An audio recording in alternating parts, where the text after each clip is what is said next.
Good morning. Morning మ్యాగజైన్కి స్వాగతం. ప్రముఖ దినపత్రికలో వస్తున్న వార్తలు వెనక జరుగుతున్న పరిణామాలు చూద్దాం. ఈనాడు చూస్తే కృత్రిమ మేధకు మానవ శక్తి అన్నటువంటి వార్తని హైలైట్ చేశారు. కృత్రిమ మేధలో అనైతిక వ్యవహార శైలికి అంతం లేదని, డేటా సార్వభౌమత్వాన్ని కాపాడడానికి రక్షణ చర్యలు పారదర్శకంగా ఉండడానికి దానికి నైతిక బలం ఇద్దామని ప్రధాని నరేంద్ర మోడీ పిలిపించారు. ఆకాంక్షిత భారత్లో అంతర్జాతీయ ఏఐ ప్రయాణం కీలక పాత్ర పోషిస్తుందని పేర్కొన్నారు. భారత్ బుద్ధుడి నేల సరిగా అర్థం చేసుకోవడం ద్వారా సరైన చర్యలు చేపట్టొచ్చని ఆయన చెప్పేవారు. అందుకే అందరూ కలిసి ఏఐ సరైన ముద్ర వేసేలా రోడ్డు మ్యాప్ను సృష్టించాల్సిన అవసరం ఉంది.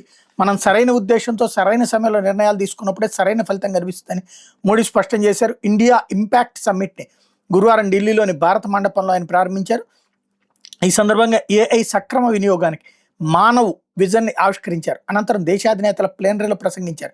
వేగంగా ఎదుగుతున్న ఏఐ టెక్నాలజీని ప్రజల కేంద్రంగా ఉపయోగించుకునే వ్యవస్థను తయారు చేయాలని, సార్వభౌమత్వం సమ్మిళితత్వాన్ని గౌరవిస్తూ ఉపయోగించుకోవాలని అభిప్రాయపడ్డారు. ఏఐ నైతికతలో కంపెనీలకు గణనీయ బాధ్యత ఉందని పేర్కొన్నారు. కొన్ని దేశాలు ఏఐని రహస్యంగా భావిస్తున్నాయని, కానీ దాన్ని అందరితో పంచుకుని ప్రపంచం నుంచి మంచి కోసం ఉపయోగించాలని భారత్ భావిస్తోందని చెప్పారు. ఇకపోతే మానవకి అర్థం ఇది ఏంటంటే, ఎం అంటే నైతిక విలువలు వ్యవస్థ, మోరల్ అండ్ ఎథికల్ సిస్టమ్. ఏ అంటే జవాబుదారీ పాలన, అకౌంటబుల్ గవర్నెన్స్. ఎన్ అంటే జాతీయ సార్వభౌమత్వం, నేషనల్ సావర్నిటీ. ఏ అందుబాటు సమ్మిళితం, యాక్సెసిబుల్ ఇంక్లూజివ్.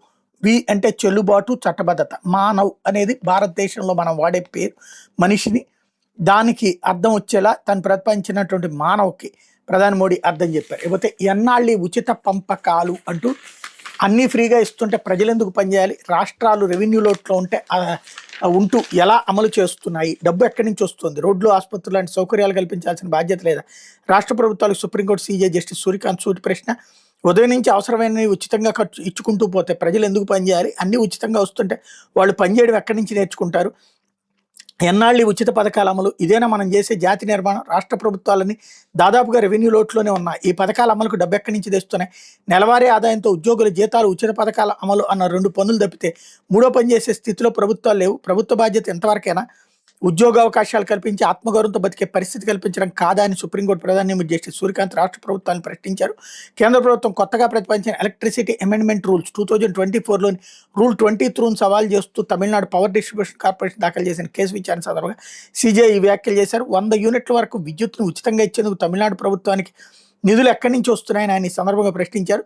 సంక్షేమ పథకాల భారాన్ని ప్రభుత్వాలు స్వీకరించడం అన్నది ప్రజా ప్రయోజనమా, విద్యుత్ బిల్లులు చెల్లించే శక్తి ఉన్న వాళ్ళకి లేని వాళ్ళకి మధ్య తేడాను ఎలా గుర్తిస్తారు, సంక్షేమ రాజ్యంగా అణగారిన వర్గాలు అవసరమైన వారికి సాయం చేయడాన్ని ఎవరైనా అంగీకరించాల్సిందే, దాన్ని సమాజం కూడా స్వాగతించాలి. కానీ కొందరు వ్యక్తులు అన్నీ ఉండి కూడా తమకున్న పలుకుబడితో ప్రభుత్వం అమలు చేసే సంక్షేమ పథకాలని పొందుతున్నారన్నటువంటి వార్తని హైలైట్ చేసింది. లేకపోతే మన జెండాలు వేరైనా నిబద్ధత ఒక్కటే, నౌకాదళాల మధ్య సహకారం తప్పనిసరి, విపత్తులను ఎదుర్కోవడం ఏ ఒక్కరితోనూ సాధ్యం కాదు. రక్షణ మంత్రి రాజ్నాథ్ సింగ్ భాగస్వామ్య దేశాలకు చెందిన నౌకాదళాల మధ్య పరస్పర సామర్థ్యాల పెంపు, స్నేహపూర్వక వాతావరణం మరింత పెంపొందించుకోవడానికి మిలాన్ 2026 ప్రయత్నిస్తుందని రక్షణ శాఖ మంత్రి రాజ్నాథ్ సింగ్ అన్నారు. వాతావరణ మార్పులు ప్రకృతి విపత్తులను తీవ్రతరం చేస్తున్నాయి, ఫలితంగా మానవతా దృక్పథంతో సహాయ కార్యక్రమాలు తరచూ చేపట్టాల్సి వస్తుంది. ఎంత సామర్థ్యం ఉన్నా ఏ ఒక్క నౌకాదళం కూడా ఒంటరిగా ఈ సవాళ్ళను ఎదుర్కోలేదు అంటూ రాజ్నాథ్ సింగ్ విశాఖ వచ్చినటువంటి సందర్భంగా వివిధ దేశాల నావికాదళ అధికారులను పరిచయం చేసుకుంటున్నటువంటి సందర్భంలో ఫోటోతో పాటుగా వార్త ఇచ్చారు. లేకపోతే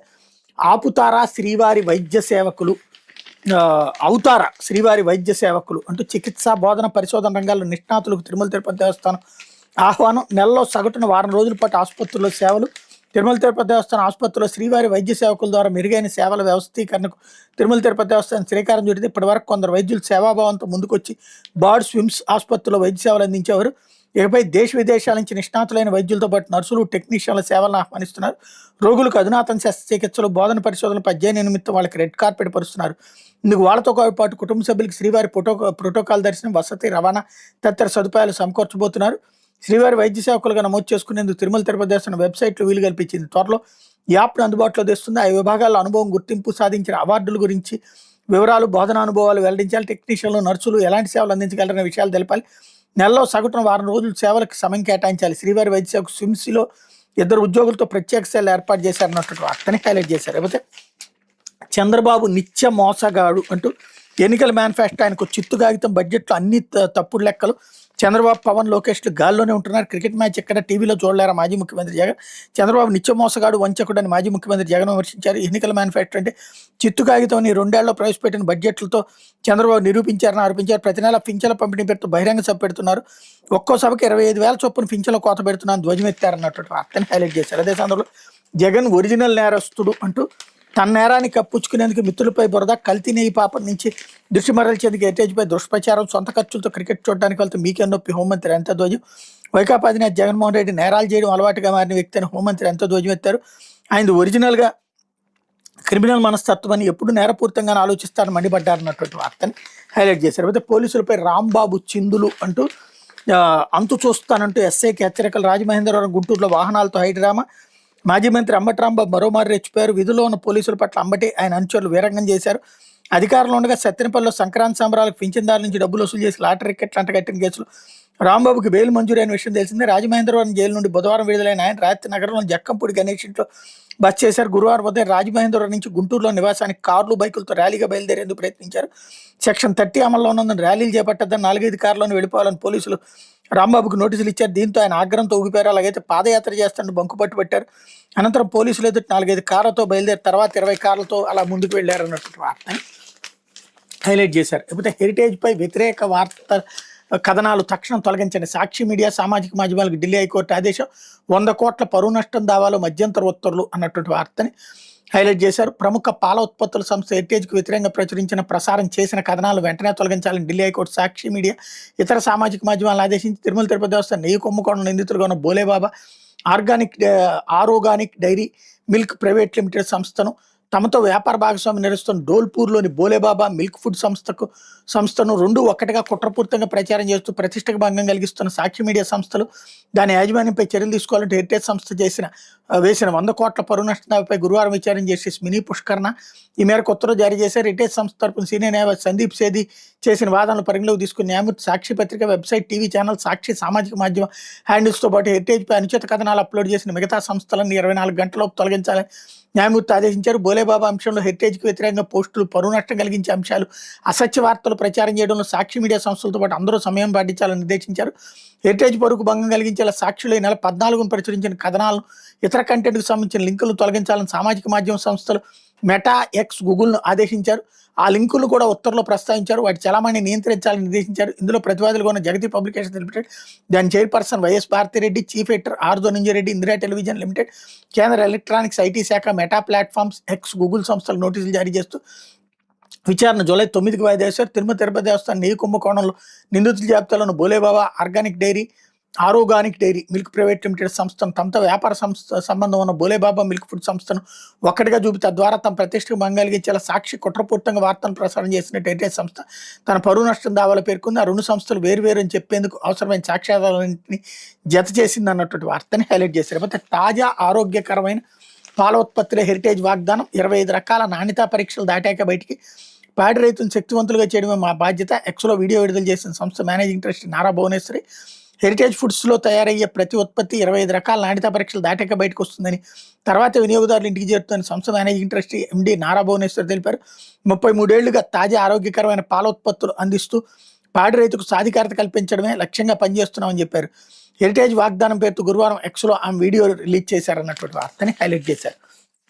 లేకపోతే సాక్షి, అంకెలతో మోసం, ప్రతి అడుగులో పతనం, ప్రజలకు వెన్నుపోటు పొడుస్తూ ఇది చంద్రబాబు 3వ బడ్జెట్, కాగ్గణాంకాలను ఉటకిస్తూ బడ్జెట్లో లోపాలను ఎండగడుతూ చంద్రబాబు సర్కార్ నిలదీసిన మాజీ సీఎం వై జగన్, సూపర్ 6, 7 హామీలను అమలు చేసినట్టు గోబెల్స్ ప్రచారం, మూలధనం ఏంపై పొంతనలేని లెక్కలు, సవరించిన అంచనాలకు దూరం, 2025-26లో రాష్ట్ర సొంత పన్నుల ఆదాయం నెలకు సగటున 7,596 కోట్లు, కానీ ఫిబ్రవరి మార్చిలో 36,448 కోట్ల ఆదాయం వస్తుందని చూపించారు.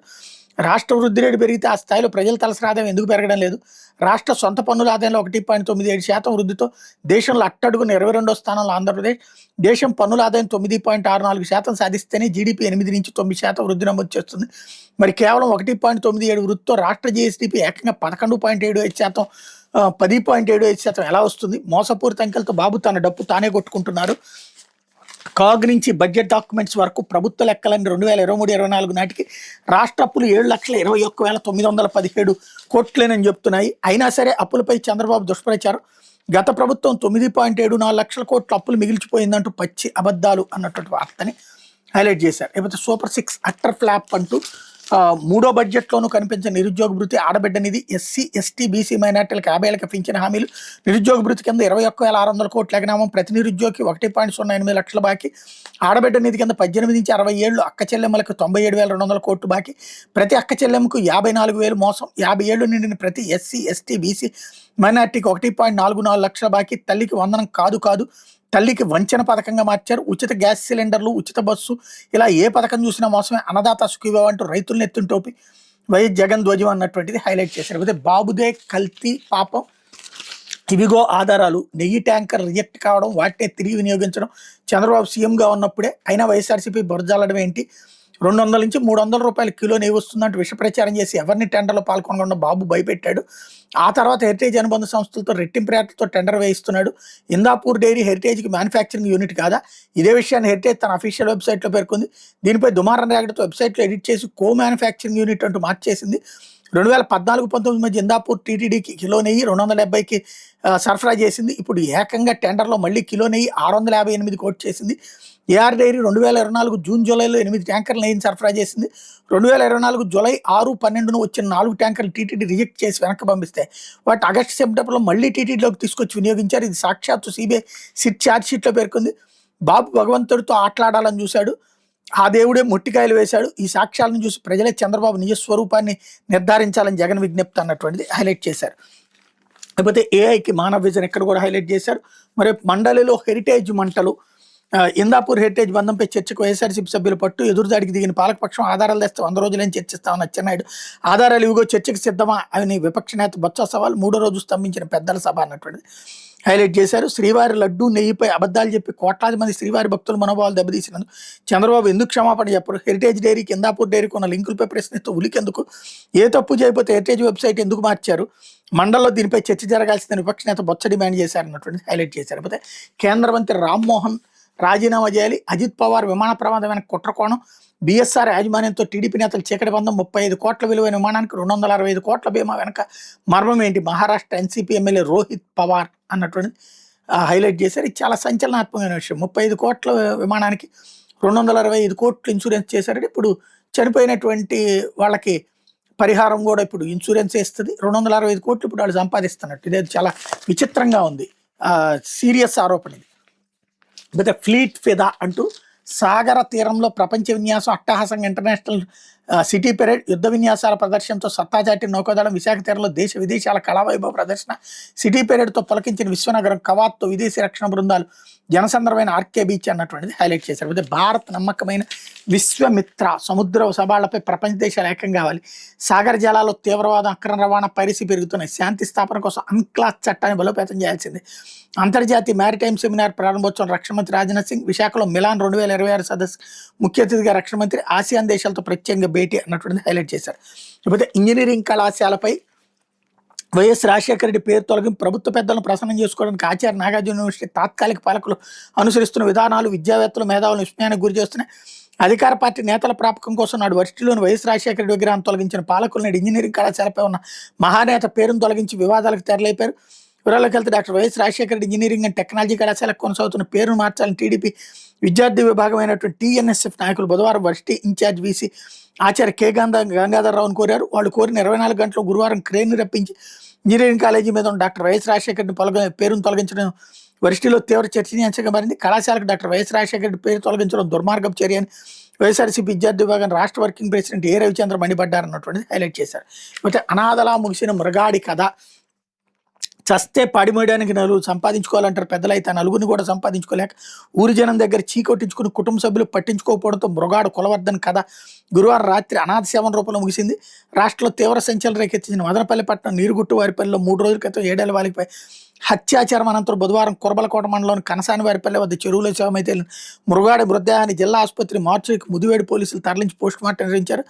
మృతదేహాన్ని తీసుకెళ్లాలని కుటుంబ సభ్యులు బంధువులు ముందుకు రాకపోవడంతో గురువారం రాత్రి డీఎస్పీ మహేంద్ర ఆదేశాలతో మున్సిపల్ సిబ్బందికి అప్పగించారు. వాళ్ళు చెత్తబండిలో శవాన్ని డంపింగ్ యార్డ్కి తరలించి ఎస్ఐ మధురామచంద్రన్ సమక్షంలో పూర్తి చేశారు. మరో బాలిక అత్యాచారం విషయం తెలిసిన కులవర్ధన్ తల్లి చెప్పలేదని ఆరోపణతో ఆ కేసులో ఆమెను ఏటుగా చేర్చారు.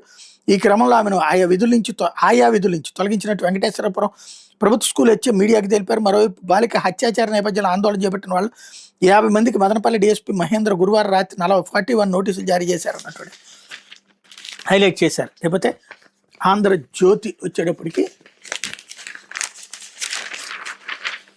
హెరిటేజ్పై అసత్య ప్రచారం ఆపండి, సాక్షికి ఢిల్లీ హైకోర్టు షాక్ అన్నట్టుంది. అట్లాగే నిజాయితీ పారదర్శక హెరిటేజ్కి పునాది అన్నట్టు భువనేశ్వర్ గారు స్టేట్మెంట్ ఇచ్చారు. లేకపోతే రాష్ట్రానికి వైసీపీ హానికరం అంటూ ఇది నిరంతర హెచ్చరిక, పయ్యావులో వైసీపీ నెవర్ అగైన్, కూటమి వన్స్ అగైన్ అంటూ నినాదం. చంద్రబాబు హయాంలో భూములు ఇస్తే Kia, HCL, Ashok Leyland Hero వచ్చాయి. TCS, Cognizant, Google data centre కూడా వైద్యమానాలు ఇచ్చిన భూమిలో ఒక్క కంపెనీ కూడా రాలేదు. నాడు గనులు, ఎక్సైజ్ ఆదాయం, ప్యాలెస్కి నేడంతా ఖజానాకే, బడ్జెట్ చర్చకు ఆర్థిక మంత్రి సమాధానం అన్నటువంటిది హైలైట్ చేశారు. అయితే వావ్ వైజాగ్ అంటూ గ్లోబల్ ఏఐ హబ్గా మారుతుందని అస్సలు ఊహించలేదు. చదువుకునే రోజులు ఆ నగరం మీదుగా వెళ్ళేవాడిని. విశాఖ అపార సామర్థ్యం ఉందని తెలుసు. అక్కడే గూగుల్ పూర్తి ఏఐ హబ్ను ఏర్పాటు చేస్తుంది. ఈ హబ్ ఉద్యోగాలను తీసుకొస్తుంది. అమెరికా, భారత్ మధ్య 4 కొత్త సబ్సీ కేబుల్స్. ఢిల్లీ ఏఐ సమ్మిట్లో గూగుల్ సీఈఓ సుందర్ పిచాయ్ అన్నటువంటిది హైలైట్ చేశారు. అయితే నేడు హస్తినకు చంద్రబాబు అంటూ ఐబిఎం సహా పలు సంస్థలతో కీలక ఎంఓయూలు. క్వాంటమ్ ఏఐ వర్సిటీ ఏర్పాటు కోసం NIEL ఐటీతో ఒప్పందం. ఏఐ ట్యూటర్ కోసం ఐఐటి మద్రాస్తోనూ ఏఐ లివింగ్ ల్యాబ్స్ ఏర్పాటుపై ప్రకటన. పలువురు పారిశ్రామిక దిగ్గజాలతో భేటీ అన్నటువంటి వార్తని హైలైట్ చేశారు. ఇది దినపత్రికలో వచ్చినటువంటి వార్తలు వెనకాల జరుగుతున్నటువంటి పరిణామాలు.